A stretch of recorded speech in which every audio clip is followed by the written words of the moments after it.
dissection. Vous avez ici un cœur de porc, plus gros que mon poing. C'est à peu près la même taille que notre cœur à nous les humains. Alors, pour comprendre la structure du cœur, il faut déjà repérer deux sortes de tissus. Ici, quelque chose qui ressemble à du steak, c'est du muscle, c'est le cœur proprement dit. Et ces espèces-là de trucs caoutchouteux blancs, ce sont des vaisseaux, ce sont précisément des artères. Alors, on a deux sortes de vaisseaux dans notre corps. Les artères qui sont rigides, qui restent toujours ouvertes et qui quittent le cœur. Et nous avons des vaisseaux un peu plus mous. Vous allez voir la différence. Ici, j'ai deux artères et là, j'ai un vaisseau tout mou. C'est une veine. Donc, les veines ramènent le sang au cœur. Donc, les artères toujours ouvertes et les veines qui se ferment et qui ramènent le sang au cœur.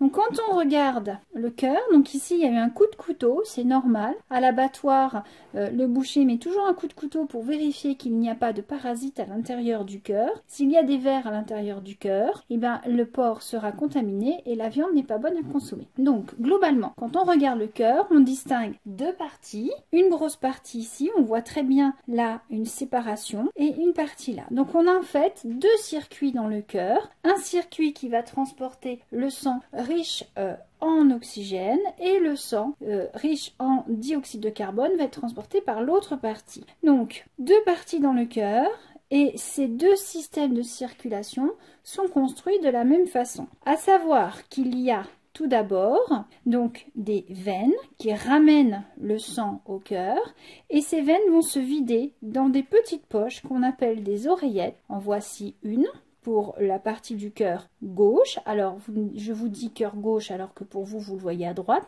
C'est normal. Vous imaginez que c'est le cœur d'une personne qui est en face de vous. Et donc, la gauche et la droite, par rapport à vous, sont inversées. Donc ici, on a l'oreillette gauche. Et là, de l'autre côté, une oreillette un peu plus petite, l'oreillette droite. Donc, ces oreillettes sont un peu molles, un peu moins musculeuses que ces parties-là qu'on appelle les ventricules. Et ces oreillettes servent donc de gabarit. Donc l'oreillette gauche va recevoir du sang riche en oxygène en provenance des poumons. Elle va donc avoir du sang qui va arriver par des veines. Et on les voit ici. Alors je vais vous les montrer. On a une veine là, une deuxième là, une troisième, il y en a une quatrième, en fait, elle est juste à côté, mais elle a été coupée par le boucher, on la voit pas très bien. Donc on a deux veines qui viennent du poumon gauche, deux veines qui viennent du poumon droit, qui vont remplir cette oreillette. Et cette oreillette, une fois qu'elle sera pleine et gonflée, elle contiendra donc le volume idéal de sang. Ce sang va se déverser dans le ventricule va se contracter et éjecter le sang par une des deux artères qui est ici. Alors on va essayer de trouver parmi ces deux artères laquelle provient de ce ventricule. Donc on va introduire le tuyau dans une des oreillettes et on va voir par où il ressort. Alors je vais l'introduire dans l'oreillette droite qui est un peu plus petite. Ce sera un peu plus facile. Donc là, mon sang arrive dans l'oreillette droite par la veine cave, ici supérieure, et là on a l'entrée de la veine cave inférieure. Les veines caves, comme leur nom l'indique, sont des caves, c'est-à-dire des endroits où on met le sang dont on ne se sert plus. C'est en fait les deux veines qui ramènent tout le sang provenant de vos organes et qui ne contient plus d'oxygène. Donc le sang riche en CO2 pauvre en oxygène arrive par une veine cave, rentre dans l'oreillette, vous voyez l'oreillette bouge, va passer dans un ventricule et on va continuer à enfoncer le tuyau. On le voit, il arrive, il est par là. Le voilà, il sort.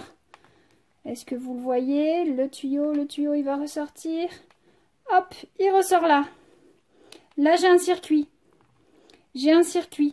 Veine cave, oreillette droite, petit ventricule droit et ça ressort par cette artère-là. Et cette artère, elle se divise en fait en deux. On a deux passages, un ici et l'autre. Alors, je vais essayer de l'utiliser, de le passer. On va renfoncer le tuyau. L'autre circuit, Il est là. Mais il veut pas passer le tuyau. Là, voilà. Hop, hop, hop, hop, hop. Il y a du sang dedans encore. On va y arriver. C'est dégoûtant, hein. Eh ouais, c'est gore, la SVT. Voilà, il était bloqué par du sang. Voilà, j'ai un deuxième circuit au niveau de la sortie. Bah, tout simplement parce qu'en fait, ce sang qui passe dans ce circuit, il est riche en CO2. Il doit se faire nettoyer. Et nous avons 2 poumons. Donc, un tuyau, une artère par poumon. Donc là, on a le circuit du sang riche en CO2, pauvre en oxygène. Donc forcément, l'autre circuit, s'il ne sort pas par cette artère-là, sort par celle-là. Et en fait, je ne pouvais pas passer le tuyau parce qu'elle est plus compliquée à vous montrer. Donc là, on a l'artère qui sort du ventricule gauche. Cette artère transporte du sang riche en oxygène. Et vous voyez qu'elle sort, elle se dirige comme ça, mais on a 2 petites sorties là, qui vont vers le haut. Et bien ces 2 petites sorties, elles montent au cerveau. Et cette grosse artère, c'est l'artère aorte, elle redescend côté gauche du cœur et elle va irriguer tout le système sanguin. Alors, tout le corps va recevoir du sang riche en oxygène. Je retire mon tuyau du circuit du sang riche en CO2 et nous allons donc ouvrir pour voir à l'intérieur. Alors, nous allons ouvrir la partie gauche du cœur. Donc, vous voyez que là, je l'ai mis à l'envers par rapport à tout à l'heure. Donc là, si je regarde par rapport à moi, je suis bien à la partie gauche. C'est la grosse partie du cœur et la petite partie, c'est la partie droite. Donc, je vais commencer à ouvrir par les veines. Alors vous me dites, ouais, c'est une prof de SVT, elle y va au ciseau. Bon oui, j'y vais au ciseau. Hein. Hop, c'est plus facile que le scalpel.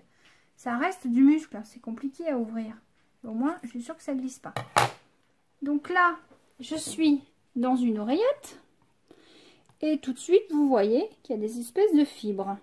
Ces fibres sont là pour retenir les parties de l'oreillette. Et l'oreillette, c'est également du muscle. Elle va se contracter quand elle va vouloir se vider. Donc, je vais continuer d'ouvrir et je vais pouvoir observer le passage entre le cœur, pardon, entre l'oreillette et le ventricule. Alors là, j'enlève du sang. Je dégage encore un petit peu. Et là, on voit se dessiner, comme dans Harry Potter où il y a la plante là, qui l'absorbe, il faut se laisser couler tranquillement. Et bien là, on a un trou. Et avec une espèce de peau qui bouche le système, c'est ce qu'on appelle une valvule. Alors, on va découper. Et là, c'est costaud, c'est du muscle. Voilà. J'ouvre jusqu'à la pointe. Donc là, on distingue très bien les 2 parties. La poche formée par l'oreillette et la poche formée par le ventricule. Et cette fameuse peau qui sépare les deux, qu'on appelle les valvules, vous la voyez, elle est ici, là. Donc en fait, cette peau, si je me mets bien verticalement par rapport à vous, voilà, imaginez que c'est fermé, fermé, ouvert, fermé, ouvert. C'est une porte, si vous voulez, coulissante horizontale.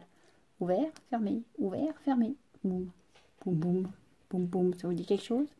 Donc ces valvules sont maintenues là par des petits ligaments, on les voit très bien. Donc la valvule, c'est la porte qui ferme le passage entre 2 compartiments. Donc on a ici la valvule entre l'oreillette et le ventricule, donc on parle d'une valvule auriculo-ventriculaire.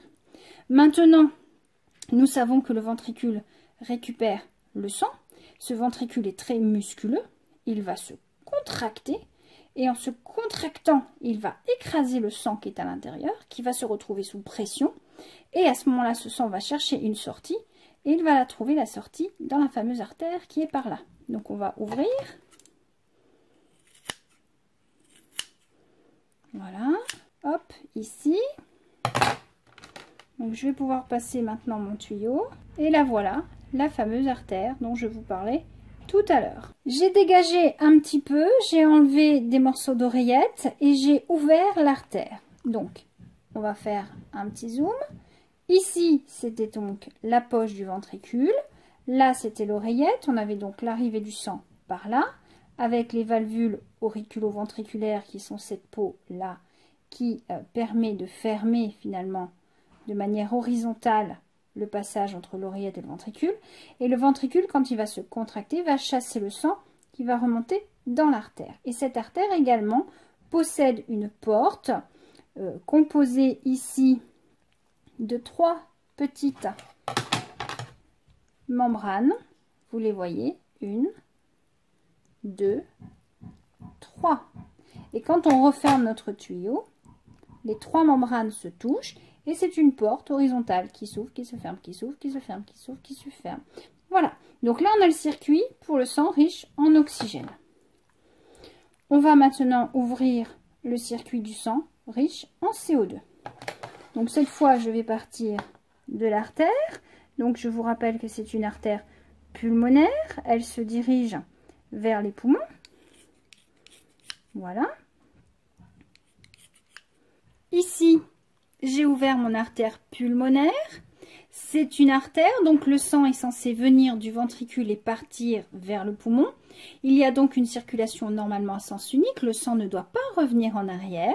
Ce qui veut dire que les valves doivent jouer leur rôle, c'est-à-dire se fermer une fois que le sang est passé. Donc en théorie, si je verse de l'eau, l'eau ne devrait pas rentrer dans le ventricule, elle s'accumule. Vous voyez? L'eau, elle reste coincée là. Elle ne descend pas. Alors que si je mets de l'eau dans cette veine, ça va être plus compliqué parce que la veine c'est mou. Vous allez voir que je vais pouvoir vider et ça va couler, couler, couler. Ça ne s'accumule pas, vous voyez? Ça ressort. Voilà, c'est le sens de circulation. Là, l'eau, le sang peut rentrer dans les veines, arrive dans l'oreillette, de l'oreillette passe au ventricule, la porte s'ouvre. Et ensuite, le sang va repartir par l'artère. Donc là, j'avais de l'eau, j'ai mis de l'eau, mais l'eau n'a pas pu couler dans le ventricule puisque nous sommes dans un sens unique de circulation. Je vous ai montré que l'eau circulait à sens unique, donc le sang circule à sens unique, puisqu'on a le système de porte. Donc on va continuer d'ouvrir pour voir ces fameuses valves qui ferment le passage entre le ventricule l'artère. Donc là, j'ouvre et là, on les voit très bien, les 3 petites portes horizontales. Vous voyez? 3 petites peaux qui ferment le passage. Donc, le sang est ici. Le sang n'arrive à ouvrir la peau que dans ce sens, pas dans celui-là. C'est normal, regardez. Ça fait une poche si on se met à la verticale. Ça fait une poche dans ce sens. Donc, si l'eau est dessous, elle écrase. Si l'eau est au-dessus, hop, elle est coincée. Elle ne peut pas descendre. On a donc ici un système de porte horizontale. Ce sont les valvules entre l'artère et le ventricule qui font que le sang ne circule que dans un seul sens. Donc certains ont peut-être entendu parler du fameux souffle au cœur. Le souffle au cœur, c'est quand justement ces petites portes ne fonctionnent pas bien et que le sang, une fois qu'il est avancé dans l'artère, arrive à revenir un petit peu en arrière. Et le médecin, quand il écoute, il entend un fouit. C'est ça le souffle au cœur. C'est un petit bruit du sang qui coule en arrière. Voilà, votre cœur se contracte en moyenne 60 fois par seconde. Pardon, 60 fois par minute. Et à chaque fois qu'il se contracte, en fait, vous avez les 2 ventricules, gauche et droite, qui se contractent. Et on a donc éjection du sang à chaque fois.